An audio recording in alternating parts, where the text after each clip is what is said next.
Alors, on va commencer. Donc, nous sommes ravis de vous accueillir aujourd'hui pour Code APE, NAP, Convention collective, donc le webinaire pour y voir clair. Donc, chez Moving Motion, on gère la paye et les contrats de nombreux employeurs du secteur culturel, donc ce qui nous permet de bien connaître les règles liées aux intermittents. Et on a remarqué que les codes APE créaient souvent des doutes ou des erreurs, d'où ce webinaire. Donc l'objectif, vraiment, c'est de vous donner les bonnes informations pour être conforme et efficace. Donc pour la petite présentation, je suis Ajar, donc du service commercial Moving Motion, et j'ai le plaisir d'animer ce temps d'échange aux côtés de Pascal. Bonjour. Bonjour. Donc, on va essayer de rendre vraiment ce moment à la fois clair, utile et interactif. Et donc, pour cela, on a un petit onglet questions. Donc, vous pouvez poser vos questions, n'hésitez pas, même pendant la présentation. Vous pouvez les écrire et on prendra un petit temps à la fin de la présentation pour essayer de répondre à un maximum de questions. Donc, voilà. Donc, petit contexte de qui on est. Moving Motion. Donc, on est une plateforme dédiée au secteur culturel, donc, comme vous avez pu comprendre, et nous automatisons la gestion sociale, donc tout ce qui est contrat, paye, DSN, des intermittents du spectacle et des permanents également, et tout en vous donnant accès à une base de 42 000 talents. Donc, pour la partie contrat, c'est Moving Motion Social, et pour la partie base de données talents, c'est vraiment Moving Motion Talent, du coup. Et nous gérons également la comptabilité, donc Moving Motion comptabilité, et l'espace salarié, donc c'est là où vos intermittents mutualisent vraiment leur bulletin de salaire et contrat de travail. C'est un peu un coffre-fort électronique sécurisé. Donc, nous accompagnons aujourd'hui plus de 3000 structures du secteur culturel, toujours de toute taille et de toute discipline dans leur gestion donc administrative et sociale. On travaille avec plus de 200 000 salariés donc, qui utilisent nos services, donc l'espace salarié. Et vous voyez d'ailleurs ici à l'écran quelques-uns de nos clients qui nous font confiance au quotidien. Donc, sans plus attendre, je laisse la parole à Pascal. Allez, Pour on y va. nous éclairer sur le sujet. Bonjour à tous. Alors, donc, on va se passer un petit moment là ensemble, à une toute petite demi-heure, sur un point très précis, qui est le préalable pour une entreprise pour pouvoir recruter des artistes et des techniciens, qu'on appelle intermittents du spectacle, mais plus précisément, vous savez, des artistes et des techniciens en CDD d'usage. 4 parties sur notre déroulé. On va commencer par quelques rappels rapides sur la création d'une entreprise. Ensuite, un zoom sur les conventions collectives. Enfin, le panorama des quelques conditions nécessaires pour pouvoir recruter un artiste ou un technicien intermittent du spectacle. Et, comme le disait Ajar, à la fin, d'ici, je pense, une vingtaine de minutes, on prendra les questions que vous avez pu poser sur la partie réservée, sur l'outil. Voilà. On commence par quelques rappels pour la création d'une entreprise. Vous le savez, mais malgré tout, on peut se faire un petit panorama rapide. Premier point, évidemment, pour pouvoir embaucher un artiste ou un technicien, il faut avoir une entreprise. Entreprise, rappelez-vous, terme générique, vous pouvez être une association, vous pouvez être une société, mais aussi, vous pouvez être une entreprise individuelle. Un travailleur indépendant peut embaucher des salariés. C'est plus rare dans le secteur culturel, mais juridiquement, c'est possible. Bien. Vous remarquerez que là, on n'abordera que l'aspect privé. On ne va pas rentrer dans le cadre des structures publiques. C'est pas l'objet en fait, du webinaire. Les structures de droit public, a priori, relèvent d'autres règles et, a priori, ne peuvent pas embaucher d'intermittents du spectacle de manière directe. On fera peut-être un petit topo tout à l'heure, peut-être sur le cas du Busso. Bon, première étape, on a créé une entreprise. Deuxième point, cette entreprise, elle va être identifiée par l'INSEE et l'INSEE va lui attribuer un numéro, un numéro d'identification, c'est le numéro SIREN, le numéro propre à l'entreprise. Et même en complément du numéro, ça donnera même le numéro SIRET pour identifier l'établissement. Bien sûr, l'entreprise a une dénomination sociale, une adresse et, ça doit être marqué dans les statuts, une activité principale. Et cette activité principale, pour le coup, elle va générer de la part de l'INSEE l'attribution d'un autre numéro qui est le code NAF. NAF, ça veut dire nomenclature d'activité française. Pour information, au niveau de l'Union européenne, il y a une classification des entreprises avec un numéro qui est attribué. C'est le même, hein, c'est la même classification dans toute l'Union européenne. En France, cette classification s'appelle la nomenclature d'activité française. En vrai, ça renvoie à l'APE, l'activité principale exercée. Un exemple. Dans les statuts de votre entreprise, il est indiqué clairement que vous avez une activité de production de spectacles vivants. Eh bien, si les choses sont indiquées clairement ainsi dans vos statuts, l'INSEE devrait, si tout se passe bien, attribuer le code NAF 9001-7. Voilà pour un exemple. J'y pense en parlant de code NAF. Donc, c'est une codification gérée par l'INSEE avec un référencement national. Pour information, assez régulièrement, j'entends par là tous les 10 à 20 ans, la codification européenne des entreprises selon leur activité est révisée. En 2026, il y aura une révision du code NAF et donc les codes eh bien, vont être amenés sans doute à changer. Voilà, pour information, on fera le point là-dessus sans doute dans une petite année. Je continue avec 3 questions, pour le coup, par rapport à ce fameux code NAF. Première question, à quoi ça sert? C'est l'INSEE, hein, rappelez-vous, qui attribue le code NAF à l'entreprise, le code NAF qui est donc lié à l'activité principale exercée. Sa finalité, et c'est le but de l'INSEE, c'est une finalité statistique. Ça sert à l'INSEE à faire des statistiques sur le nombre d'entreprises dans tel secteur d'activité, le volume d'activité, le nombre de salariés qu'elle a, ce genre de choses. Voilà la finalité, c'est une finalité statistique uniquement. Deuxième question qui arrive assez souvent, est-ce qu'on peut changer de code NAF? Et on va voir justement pourquoi, parce que, bon, je déflore un peu le sujet, mais c'est-à-dire que si une entreprise n'a pas le bon code NAF, on va voir, eh bien, pour le coup, elle ne va pas pouvoir embaucher des intermittents du spectacle. Donc, est-ce qu'on peut changer le code NAF à partir du moment où l'INSEE vous a attribué un code NAF? La réponse est oui. Il y a un process que l'on trouve sur le site de l'INSEE, vous avez l'adresse sous les yeux, où on explique que pour une raison X ou Y, le code qui a été attribué n'est pas celui lié à l'activité principale, et donc il est possible que l'INSEE modifie ce code NAF. Là-dessus, j'insiste sur le fait que quand l'INSEE attribue le code NAF de prime abord, c'est parce qu'elle a lu dans les statuts un certain nombre de mots-clés qui renvoient vers tel ou tel code. Hein. Donc, de l'importance dans les statuts d'avoir identifié avec des mots précis l'activité principale. J'anticipe peut-être une question qui pourrait être posée, c'est qu'est-ce qui se passe si j'ai plusieurs activités? Je suis sûr qu'il y a des personnes qui se posent la question. Effectivement, ça arrive de plus en plus fréquemment que les activités d'une entreprise soient multiples ou bien qu'on ait des difficultés à identifier vraiment une activité précise. Oui, c'est vrai, c'est la réalité, mais là, l'INSEE, pour attribuer ce code NAF, doit se fonder sur l'activité principale. Donc il faut être capable de l'identifier, cette activité principale. Hein, voilà. On ne peut pas avoir plusieurs codes NAF, hein, on n'en aura qu'un seul. Voilà. Donc ça, c'est parfois une difficulté qui est présente, mais la seule solution, c'est d'arriver à identifier, encore une fois, une activité principale. Donc, quelquefois, il faut trancher, quelquefois. Voilà. Bien. Et il n'y a pas une petite astuce pour pouvoir trancher avec, par exemple, le chiffre d'affaires de la boîte?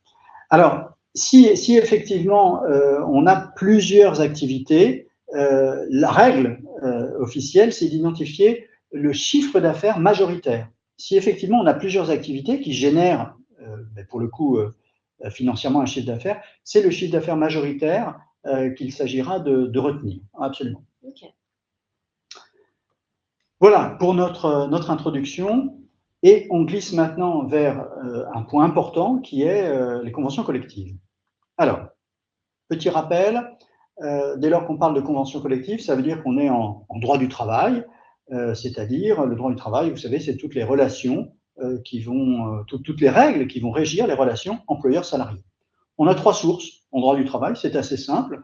On a la base, c'est-à-dire la loi, les règlements que l'on trouve évidemment dans le Code du travail, certes. Ensuite, on aura la convention collective liée, alors pour le coup, à l'activité principale. Hein, on revient toujours sur cette notion d'activité principale. Hein. Et bien sûr, la troisième source, qui est la plus petite, mais qui est très importante aussi, ce sont les dispositions qui ont été conclues dans le cadre du contrat de travail avec le salarié, contrat de travail à durée indéterminée ou contrat de travail à durée déterminée, bien sûr. Voilà le petit rappel. Rentrons un petit peu dans le détail dans les conventions collectives. Les conventions collectives, 3 points.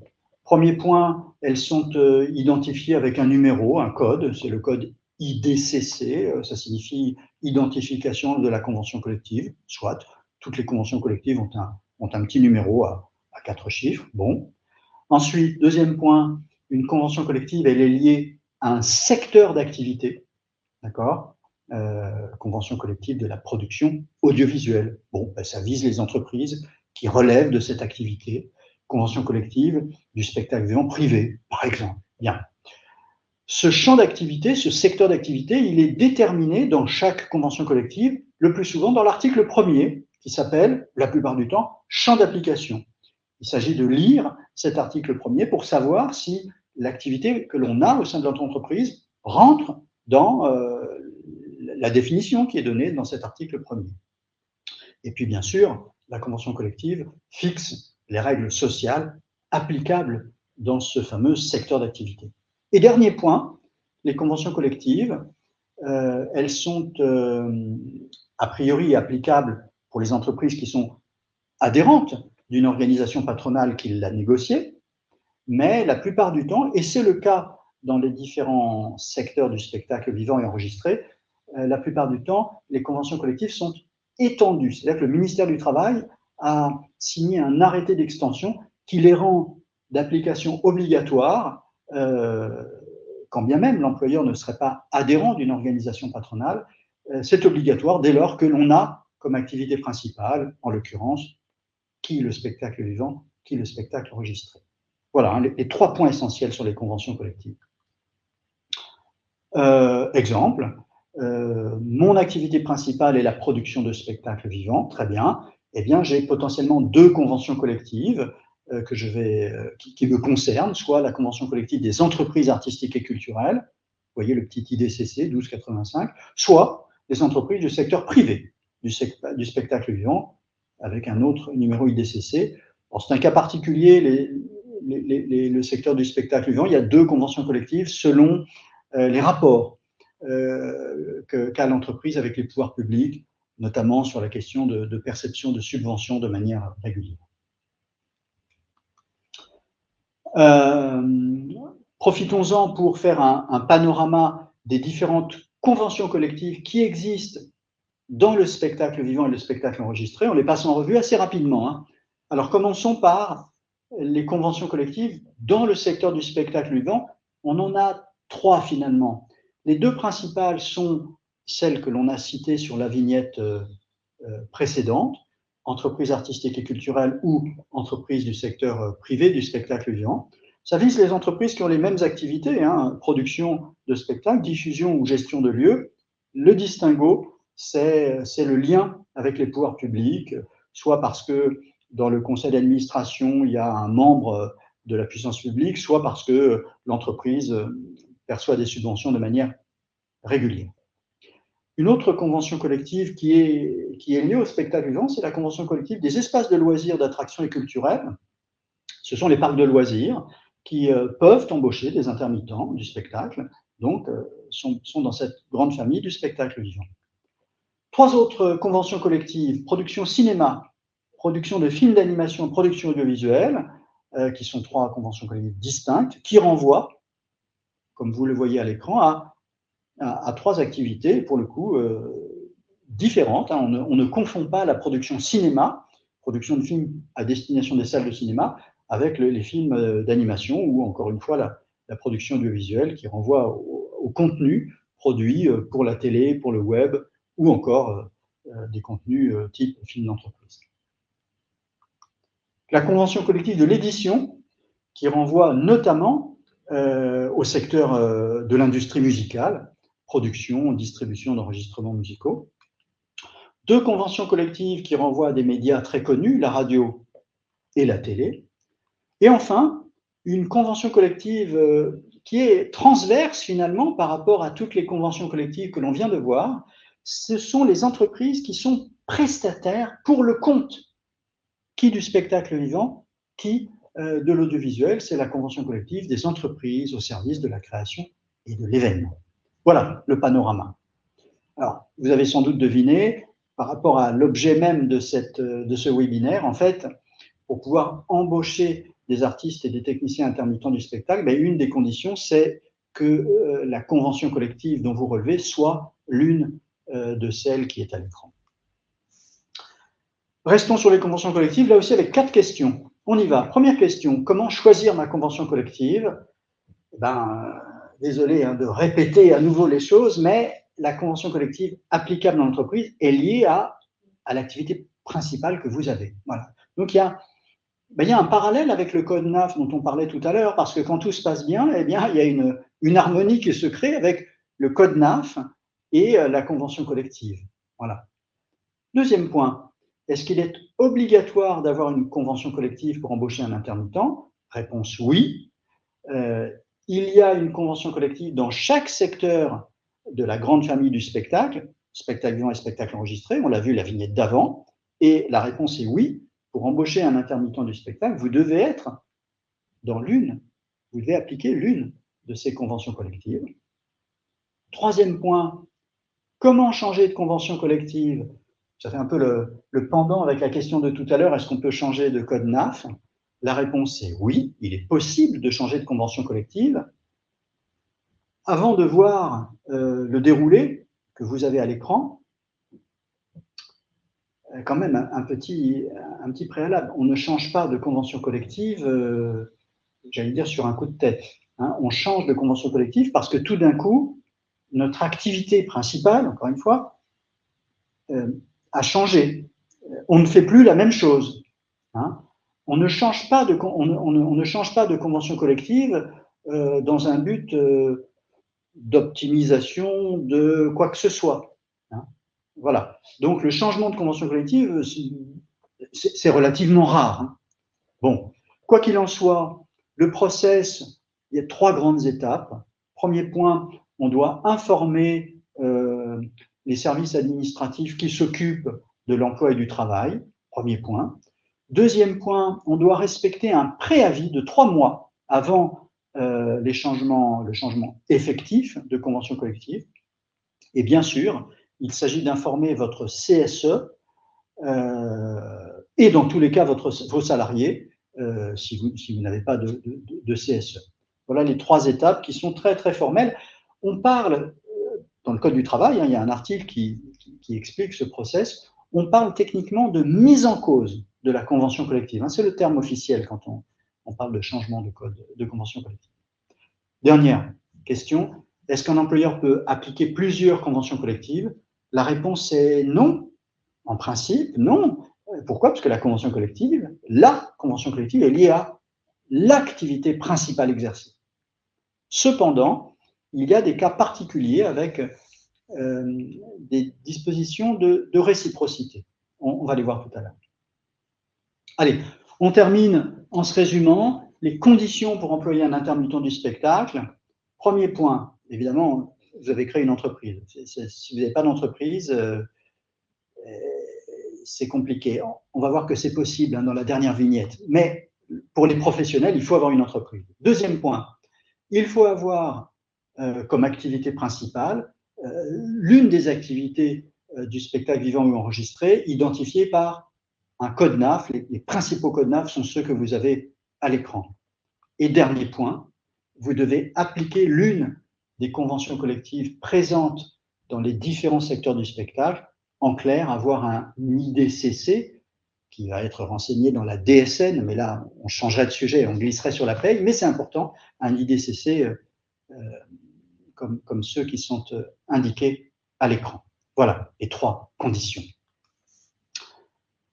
Vignette bonus, où on a identifié par convention collective les codes NAF qui sont normalement attribués par l'INSEE au regard de l'activité qui est indiquée dans vos statuts, donc vous savez, au moment de la création de l'entreprise. Vous aurez cette vignette, vous pourrez revoir ce webinaire. Les clauses miroirs, on en parlait tout à l'heure. Rappelez-vous, c'était la 4e question. La 4e question sur les conventions collectives, c'était est-ce qu'on peut appliquer plusieurs conventions collectives? On a répondu non. En principe, non, parce qu'il y a la convention collective qui est liée à l'activité principale. Et donc, on ne peut pas avoir 2 activités principales, il n'y en a qu'une.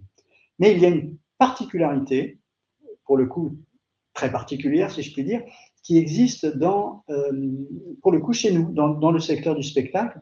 Ce sont des clauses de réciprocité qui existent entre différentes conventions collectives. Regardez bien à l'écran, il y a des clauses de réciprocité entre les conventions qui sont liées par des flèches vertes. Concrètement, comment ça fonctionne? Je prends un exemple assez bateau. Vous êtes une entreprise, votre activité principale, c'est la production audiovisuelle. IDCC 2642. Très bien. Donc, vos salariés permanents relèveront de cette convention collective et les salariés intermittents du spectacle que vous embauchez relèveront de cette convention collective. Imaginons que vous avez l'opportunité, de manière un peu originale, de produire un film à destination d'une salle de cinéma.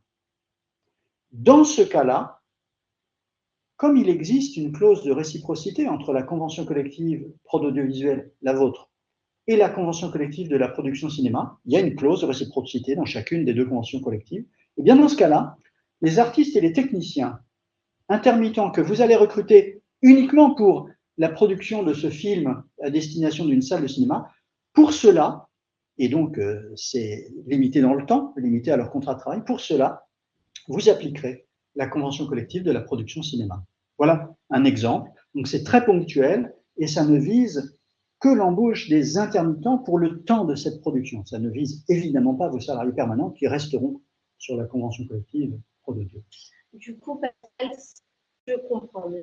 Si nous n'avons pas le bon code APE, nous ne pourrons pas avoir la bonne convention collective. Et donc, il est vraiment impossible d'embaucher des CDDU, donc des intermittents.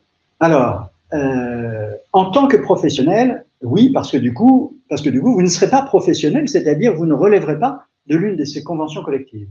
Mais, voilà, il y a une possibilité, malgré tout, pour tout un chacun d'embaucher un artiste ou un technicien, mais avec 2 conditions. Première condition, vous êtes un employeur. Alors, communément, on appelle employeur occasionnel parce que, on va le voir, l'outil, le service qui permet de recruter des artistes et des techniciens intermittents sans être professionnel, c'est-à-dire sans relever des conventions collectives que l'on a vues tout à l'heure, cet outil s'appelle le GUSO, guichet unique pour le spectacle occasionnel. Et pour le coup, le terme occasionnel n'est pas tout à fait bon parce que ça renvoie aux situations suivantes. Vous êtes une entreprise dont l'activité principale n'a rien à voir avec le spectacle, que ce soit spectacle bien ou spectacle enregistré.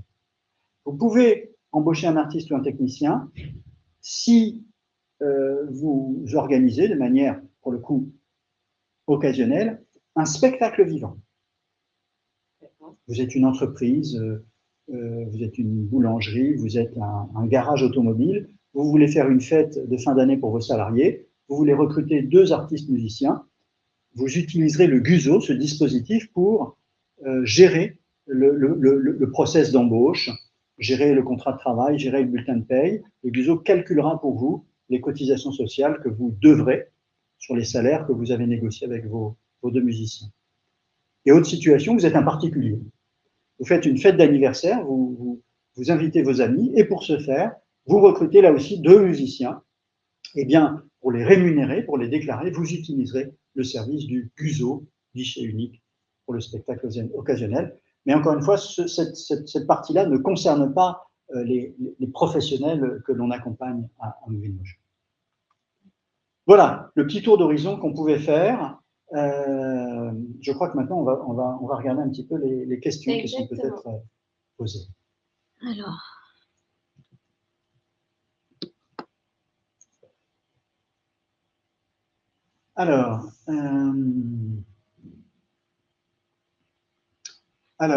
Hélène nous dit quel est le nouveau code APE d'une compagnie qui a une activité de création, de production et de diffusion de spectacles. A priori, hein, c'est l'exemple qu'on donnait tout à l'heure, production, création, c'est plutôt, si c'est du spectacle, c'est plutôt 9001Z, a priori. Mais je vous renvoie à la vignette hein, que vous aurez tout à l'heure avec tous les codes NAF qui renvoient au spectacle vivant. A priori, c'est souvent 9001Z. Bon, de mémoire, je ne connais pas tous les codes NAF par cœur.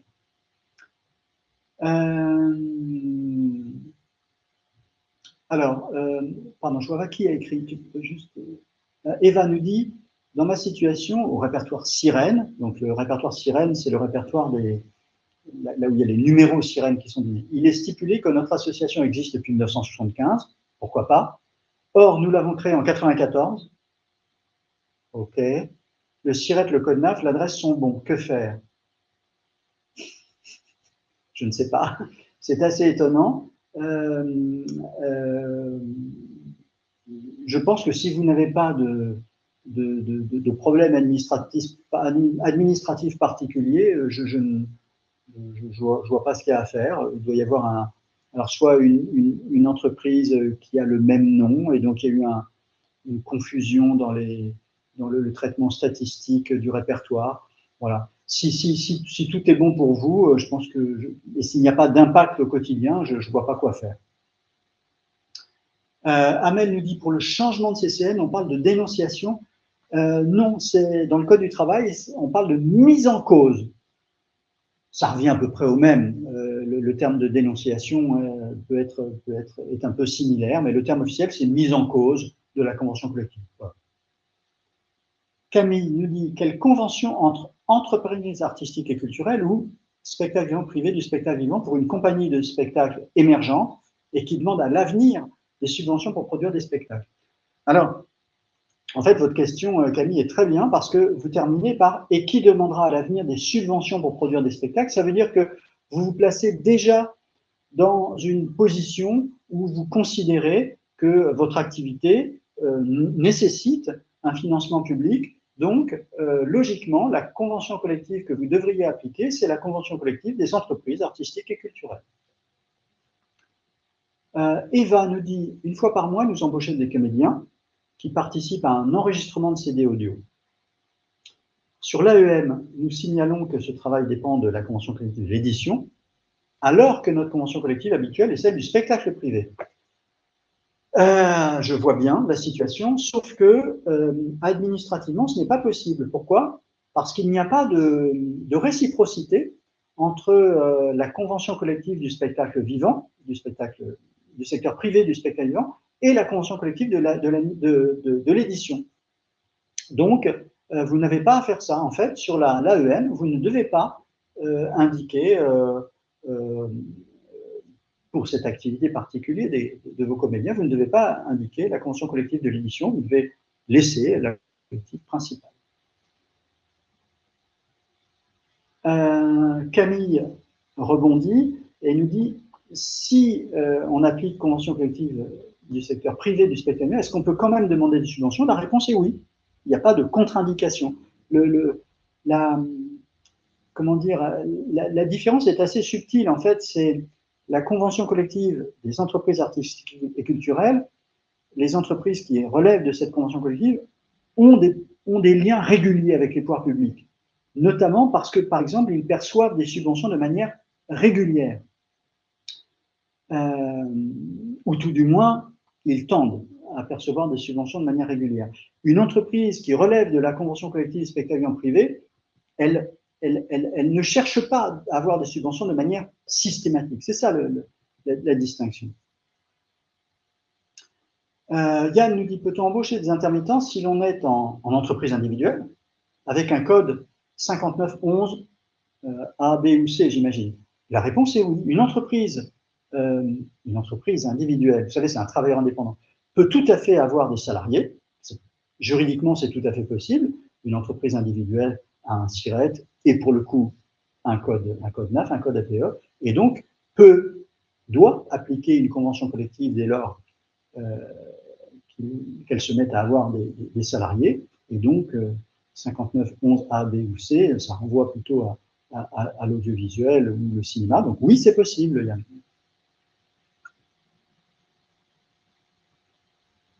Hélène, ah oui, Hélène revient, elle nous avait posé une question du code APE. Ah oui, mais sur le code NAF futur de 2026, je ne sais pas. Je ne sais pas, je n'ai pas la table de concordance des futurs NAF en tête, je suis désolé. Mais franchement, l'administration et aussi Motion, on communiquera l'an prochain sur ces changements. Vous avez le temps de voir venir, il n'y a pas de problème. Marie nous dit, notre activité principale, c'est l'édition, phono, mais nous organisons occasionnellement des spectacles. Quelle convention collective appliquée dans ce cadre?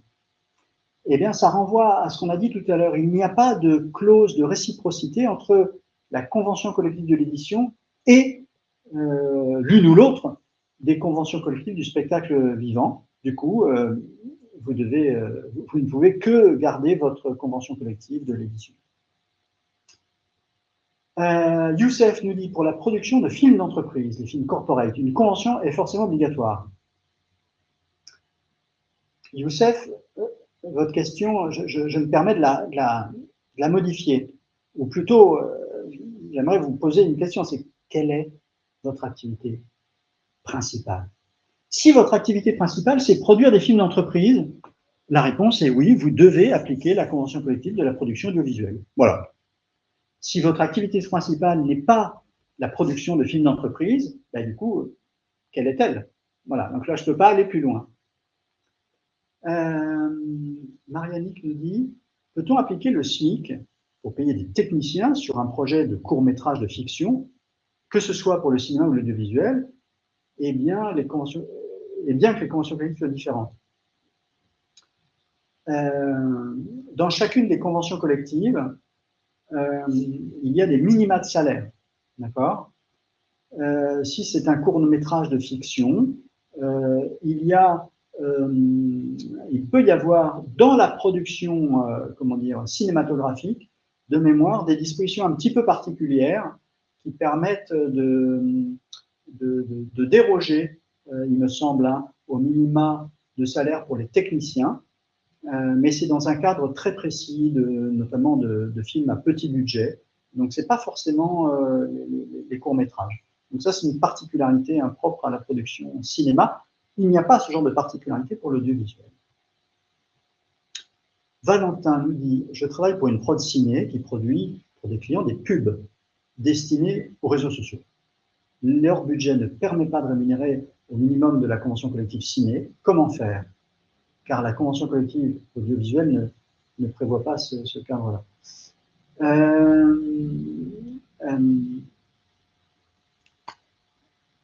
Quelle est la convention collective applicable dans l'entreprise? Si c'est la production ciné, et c'est normalement pour les publicités, les publicités audiovisuelles, enfin cinématographiques, c'est pour les publicités, pardon, pas les publicités, pas les images, pas les affiches, hein, c'est effectivement la convention collective prod ciné qui s'applique. Vous avez, vous, une obligation en tant qu'employeur de respecter les minima. Le fait que vos clients ne peuvent pas payer le prix qui vous permet de couvrir le coût des salaires, c'est vous qui prenez le risque à ne pas respecter les minima. Hein. Élodie nous dit, pour les films institutionnels de commande, souvent le débat se fait entre CCN audiovisuel et CCN ciné. Mais Élodie, on revient toujours sur cette question de fond, c'est quelle est l'activité principale de l'entreprise? Vous devez la déterminer. Vous devez la déterminer au départ. Et ensuite, comme il y a en effet une réciprocité entre les deux, par exemple, si vous appliquez prod ciné par défaut, parce que c'est votre activité principale, et si vous avez tout d'un coup l'opportunité de faire un film institutionnel, et donc qui relèverait plutôt de la convention collective prod audio, dans ce cas-là, les techniciens, les artistes même que vous allez recruter pour ce projet par rapport à cette commande, oui, c'est bien la CCN audiovisuelle qui s'appliquera. Camille nous dit, pour les films publicitaires à destination de la TV, faut-il quand même appliquer la prod ciné? Oui, oui, oui. Les films publicitaires, ça relève de la convention collective production cinématographique. Oui. Camille revient sur le changement des codes APE en 2026. J'aurais pas dû en parler, décidément. Oui, ça se fera automatiquement. L'administration communiquera là-dessus, l'INSEE communiquera. C'est pas nouveau, ça a déjà eu lieu. Bon, il y a longtemps, c'était en 2008. Ça a déjà eu lieu en 2008 et tout s'est bien passé. Voilà, les entreprises ont continué à exister, donc pas de souci, on ne s'affole pas là-dessus.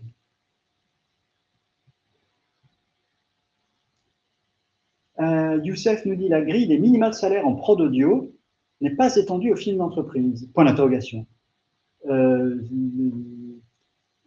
ne comprends pas la question. Étant donné, dès lors que dans votre activité, vous faites des films corporate, vous relevez de la convention collective prod audio et vous appliquez les minima pour les salariés qui ont participé à la production de films d'entreprise. Il n'y a pas de particularité là-dessus. Marine nous dit, étant donné qu'il n'y a pas de réciprocité entre les CCN spectacle vivant et édition phono, si une production de spectacle produit un disque, par exemple, ça signifie qu'il ne sera pas tenu de respecter les modes de calcul des salaires et minima de la convention collective édition. La réponse est oui. La réponse est oui. Maintenant, rien ne vous interdit, évidemment, d'aller appliquer des minima plus favorables pour les musiciens ou pour les artistes-interprètes dans ce cas-là.